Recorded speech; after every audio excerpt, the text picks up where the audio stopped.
Hello friends, स्वागत है आपका हमारे YouTube channel education plus job पर। हो सकता है कि आप में से काफ़ी लोगों को ये वीडियो देखकर थोड़ी सी झुंझलाहट हो, गुस्सा आए कि भाई मैं क्या चीज़ बोल रहा हूँ। लेकिन इतना यकीन मानिए, जिस दिन आप लोगों का रिजल्ट आएगा, आप इस वीडियो को ढूंढ कर इसमें कमेंट करेंगे कि मेरे इतने रो मार्क्स थे। वाकई में मेरे इतने रो मार्क्स थे और वो नॉर्मलाइजेशन होने के बाद में नंबर मेरे बड़े हैं। जहाँ सभी यूट्यूबर मना कर रहे थे, मैंने आप लोगों को वीडियो बनाकर डिटेल के अंदर ये सारी चीज़ें बताई है कि किस प्रकार से आप लोगों के नॉर्मलाइजेशन में नंबर बढ़ने वाले हैं। तो अभी तक भी अगर आप लोगों के थोड़े बहुत नंबर कम पड़ रहे हैं तो आप लोग फिजिकल की तैयारी कर सकते हैं। आपको काफ़ी सारे ऐसे कैंडिडेट उस समय मिलेंगे जो उनके नंबर ठीक ठाक थे, लेकिन हाई कट ऑफ के चक्करों में आकर उन्होंने फिजिकल की तैयारी नहीं की, जिसके कारण लगभग 50% के आसपास जो बच्चे आपको फिजिकल में डेली कोई ना कोई वीडियो देखने को मिल रही है जिसके अंदर 50% बच्चे फेल हो जाते हैं, उसमें आपका भी नंबर जरूर शामिल होने वाला है। तो नंबर बढ़ने वाले हैं। नंबर अगर कम भी आ रहे हैं, आपके जोन पे डिपेंड करेगा, आपकी शिफ्ट पे डिपेंड करेगा, और आपकी शिफ्ट के अंदर जो स्टूडेंट बैठे थे उन पे डिपेंड करेगा कि आपके नॉर्मलाइजेशन में कितने मार्क्स बढ़ते हैं। हालांकि पिछली बार की तरह नॉर्मलाइजेशन नहीं होगा। जो पिछली बार मेथड अपनाया जाता था जिसके अंदर काफ़ी सारे नंबर बढ़ जाते थे, स्टूडेंट को भी ये समझ में नहीं आता था कि किस प्रकार से नंबर बढ़ रहे हैं। लेकिन इस बार जो मेथड अपनाया जा रहा है परसेंटाइल बेसिस वाला, उसके अंदर सारी चीज़ें क्लियर है। एकदम एकदम आप लोग कोई भी उस चीज़ को समझ सकता है। मैंने इस वीडियो के अंदर पूरी जानकारी आप लोगों को उसके बारे में दे दी है। फिलहाल इस वीडियो की मैं बात करूँ तो इसमें अपन बात करने वाले हैं फेज़ 1, फेज़ 2 और फेज़ 3 के अंदर जो कट ऑफ है उसको थोड़ा सा लेकर एनालिसिस करने वाले हैं। काफ़ी सारे स्टूडेंट के मन में अभी भी डाउट चल रहे हैं बहुत सारे। तो अगर आप लोगों ने वीडियो देख ली हो पहले, तो आप लोग नहीं देखें, मैं आप लोगों से यही कह सकता हूँ। और अगर नहीं देखी है तो तसल्ली से देखें इस वीडियो को, आपको बहुत सारी चीज़ें इसके अंदर देखने को मिलेगी और काफ़ी सारी चीज़ें आप लोग इसको देखकर समझ पाएंगे। आंसर की और रिजल्ट के बारे में काफ़ी सारे लोग वीडियो बना रहे हैं यूट्यूब पर और बता रहे हैं कि आज से आंसर की जारी हो चुकी है, कब होगी क्या नहीं होगी, तो उसके बारे में भी थोड़ा डिटेल से जानने वाले हैं इसमें। साथ ही साथ 40, 45 और 50 जो आपका एवरग्रीन क्वेश्चन है कट ऑफ के अंदर कि क्या यहाँ तक वाले नंबरों जो कैंडिडेट हैं उनका आसानी से इसके अंदर नंबर आ सकता है, पीटी के अंदर वो जा सकते हैं, उनको तैयारी करनी चाहिए या नहीं करनी चाहिए। तो चलिए वीडियो को शुरू करते हैं। उससे पहले आप सभी से रिक्वेस्ट है, प्लीज़ चैनल को सब्सक्राइब जरूर कीजिएगा। वीडियो अच्छी लगती है तो वीडियो को लाइक भी करें। अब इसको थोड़ा सा देख लेते हैं। देखिए, 3 फेज़ के अंदर आप लोगों के एग्जाम चले हैं। हालांकि चौथा फेज़ अभी रनिंग में है, आपको भी पता है, और 5वें फेज़ की अभी डेट के बारे में कोई जानकारी नहीं है, क्योंकि अलग अलग सारी चीज़ें बताई जा रही है कि कब से होगा कब से नहीं होगा। फेक नोटिस भी आ रहे हैं हुबली जोन के लिए। बाकी अभी तक कोई ऑफिशियल जानकारी नहीं आई है उसको लेकर। ये 3 फेज़ आप लोगों के कंप्लीट हो चुके हैं। पहला फेज़ तो जो था उसके अंदर 3 आरआरसी को शामिल किया गया, दूसरे फेज़ में 5 को और तीसरे फेज़ के अंदर 4 को। कैंडिडेट की संख्या देखें तो लगभग तीनों फेज़ों के अंदर समान समान रखी गई था आरआरसी का, कि बराबर बच्चों को लगभग रखा जाए और उसी करवाई जाए। पहले में east central railway Hajipur, Secunderabad और मुंबई को रखा गया था। दूसरे के अंदर इलाहाबाद था, जयपुर था, बिलासपुर था और कोलकाता और जबलपुर को इसके अंदर शामिल किया गया था। तीसरे फेज़ के अंदर भुवनेश्वर, गुवाहाटी, न्यू दिल्ली और चेन्नई के एग्जाम हो चुके हैं। इनके एग्जाम कंप्लीट हो चुके हैं। इसी के आधार पर हम थोड़ा सा इनकी कट ऑफ के बारे में एनालिसिस कर सकते हैं। चौथा फेज़ रनिंग में है, आप लोगों को पता है 17 आप लोगों का 7 तारीख तक चलने वाला है। उसके बाद में जो है वो हुबली का भी एग्ज़ाम जल्द ही कराए जाने की उम्मीद जताई जा सकती है। अब बात कर लेते हैं इनकी कट ऑफ के बारे में और इनका थोड़ा सा एनालिसिस कर लेते हैं। इसके अंदर जो मेन टॉपिक रहता है वो है कि आपकी अटेंडेंस किस प्रकार से रही थी, फेज़ 1 हो चाहे फेज़ 2 हो, उनके अंदर अटेंडेंस आप लोगों की किस प्रकार से रही थी उसको थोड़ा सा देख लेते हैं। तो फेज़ 1 के अंदर जो आप लोगों की अटेंडेंस रही थी वो देखने को मिला था कि 52 के अराउंड आपकी अटेंडेंस है। फेज़ 2 के अंदर भी 50 के अराउंड ही थी, लेकिन यहाँ पर थोड़ी सी डिक्रीज हो गई थी।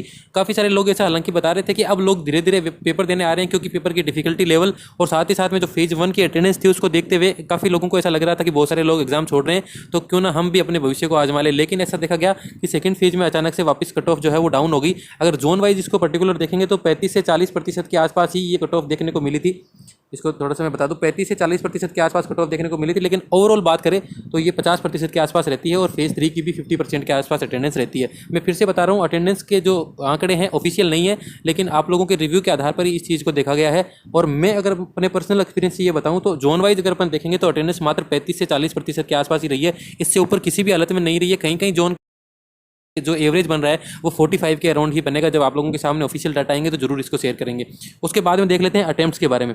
ये सबसे इंपॉर्टेंट चीज़ है कि आप लोगों की जो शिफ्ट थी उसके अंदर बच्चों का अटेम्प्ट क्या गया, उनमें कितने लोगों के कितने अटेम्प्ट्स आ रहे हैं, क्या क्वालिटी ऑफ स्टूडेंट थे, उनके कितने रॉन्ग क्वेश्चन आके रो मार्क्स कितने बन रहे हैं। ये सारे इंपॉर्टेंट रोल नंबरों का ही खेल है। जितने जिसके अधिक नंबर होंगे ले जाएगा। फर्स्ट फेज की बात करें तो सभी के सामने नई चीज़ें थी। 2018 को बेसिस बनाकर जो लोग भी अपनी तैयारी कर रहे थे एग्जाम की, उनसे पलट सारी चीज़ें देखने को मिली थी। काफ़ी लेंथी क्वेश्चन पेपर पूछा गया था, जिसके कारण जो एवरेज अटेम्प्ट था बच्चों का वो 72 गया। अब आप लोग कहोगे कि इतना ज़्यादा एवरेज अटेम्प्ट तो लेवल 3 और लेवल 2 में भी नहीं था, माफ़ कीजिए फेज़ 2 और फेज़ 3 में नहीं था। तो इसका मैं आप लोगों को एक ही चीज़ बताऊँगा कि जितनी भी सारी चीज़ें बच्चों के माइंड में पहले से थी कि हमें कम से कम इतना तो करके ही आना पड़ेगा तब होगा। तो जिस बच्चे ने अगर 60 के आसपास भी वो 100% एक्यूरेसी के साथ कर रहा था। 60 नंबरों को देखकर, पिछले साल की 75 प्लस कट ऑफ को देखकर वो मैक्सिमम इसके अंदर तुक्के मार के आए हैं और जो अटेम्प्ट था, एवरेज अटेम्प्ट, वो 72 के अराउंड गया है। हालांकि इनके रो मार्क्स में आप लोग देखेंगे कि काफ़ी कम बन रहे हैं, लेकिन अटेम्प्ट की मैं अगर बात करूँ तो 72 के आसपास उन्होंने अटेम्प्ट करे हैं, एवरेज अटेम्प्ट। बाकी 80-90 तक भी बच्चों का अटेम्प्ट इसके अंदर देखने को मिला है। फर्स्ट फेज़ की मैं बात कर रहा हूँ।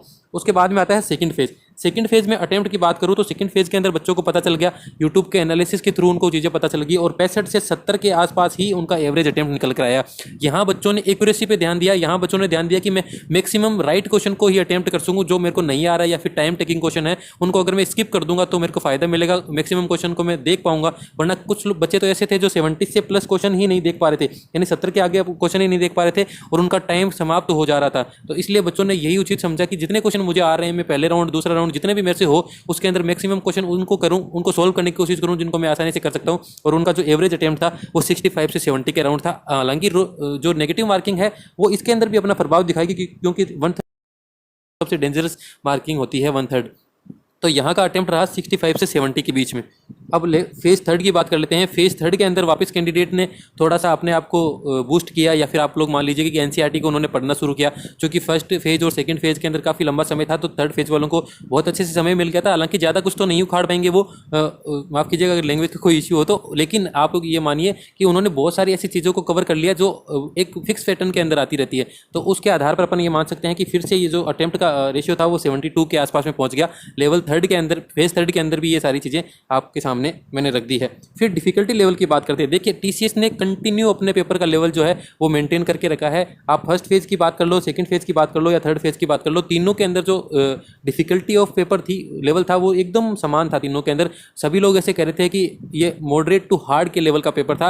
हालांकि ये हार्ड पेपर नहीं था, लेंथी पेपर था। अगर आप लोग इसको डिटेल में एनालिसिस करोगे, घर पर भी आके इसके क्वेश्चन करोगे तो आपको लगेगा कि हाँ काफ़ी ईजी क्वेश्चन था, लेकिन आप लोगों को करने के लिए उसका समय बिल्कुल भी नहीं था आपके पास में। आपकी स्पीड बहुत ज़्यादा मायने कर रही थी इसके अंदर, तो वहाँ पर जाके आप लोगों के अटेम्प्ट जो है वो कम हो गए। और ये तीनों फेज़ के अंदर ही इक्वल चीज़ देखी गई है। हालांकि थर्ड फेज़ वालों ने अगर इस चीज़ को थोड़ा सा पकड़ने की कोशिश की तो वहाँ उन्होंने साइंस को थोड़ा सा घुमा दिया। रीजनिंग के अंदर कोई भी चीज़ को कितना पकड़ोगे आप लोग, लेंथी तो लेंथी चीज़ होगी। उसके लिए तो आप लोग, ऐसा तो है नहीं कि 15 से 20 दिनों के अंदर प्रैक्टिस कर लोगे, उसके लिए तो कम से कम 2 से 3 महीने की प्रैक्टिस चाहिए आप लोगों को। तो उसके अंदर वो कवर नहीं कर पाए मैक्सिमम। जीके अथाह सागर है, कहीं से भी कुछ भी पूछा जा रहा है और अभी तक पूछा जा रहा है, उसका कोई आप निचोड़ भी नहीं निकाल सकते हो, कोई तोड़ नहीं निकाल सकते हो। साइंस के क्वेश्चन ऐसे थे जिनको थोड़ा सा अगर किसी ने एनसीईआरटी को अच्छे से किया है फर्स्ट फेज़ और सेकंड फेज़ के बाद में, तो उनको 2 से 3 नंबरों का फायदा ये जरूर देखने को मिलेगा। ये सच्चाई है।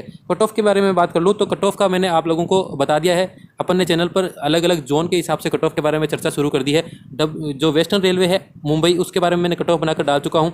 ये जो नॉर्दर्न रेलवे है न्यू दिल्ली, उसके बारे में कट ऑफ अपन बना चुके हैं। साउदर्न रेलवे चेन्नई के बारे में अपन जो है वो कट ऑफ बना चुके हैं। बाकी जितने भी जोन है अपन जोन वाइज सभी के अलग अलग कट ऑफ का एनालिसिस कर रहे हैं। तो अभी तक आप लोगों ने चैनल को सब्सक्राइब नहीं किया तो प्लीज़ जल्दी से जल्दी चैनल को सब्सक्राइब कीजिए और अपने जोन का कमेंट करिए मेरे को कि नेक्स्ट वीडियो में कौन से जोन के बारे में बनाऊं, और जल्द से जल्द आप लोगों को सभी जोन की कट ऑफ इसके अंदर देखने को मिल जाएगी। तो आज की वीडियो में इतना ही। आप लोगों को चिंता करने की आवश्यकता नहीं। माफ कीजिए, अभी एक चीज़ मैं आप लोगों को और बताना भूल गया कि आंसर की और रिजल्ट कब तक आएगा। देखिए जब तक हुबली जोन का एग्जाम नहीं हो जाता आप लोग भूल जाएगी आप लोगों के आंसर की आएगी। जैसे सभी जोन का एग्जाम कंप्लीट होगा उसके बाद ही आंसर की पहले कोई संभावना नहीं है कि आंसर किया जाए। और रिजल्ट में तो अभी बहुत समय है, उसके बारे में सोचने की आपको आवश्यकता नहीं है, क्योंकि आंसर के आने के बाद में 10 से 15 दिनों का समय, 10 दिन ही मान के चलिए, 10 दिन का समय आप लोगों को ऑब्जेक्शन के लिए दिया जाएगा और उसके बाद में 10 से 15 दिनों के अंदर आपका फाइनल रिजल्ट आएगा जो आपकी पीटी के लिए होगा, है ना। तो ये सारी चीज़ें थोड़ी सी देखने को मिल सकती है आप लोगों को।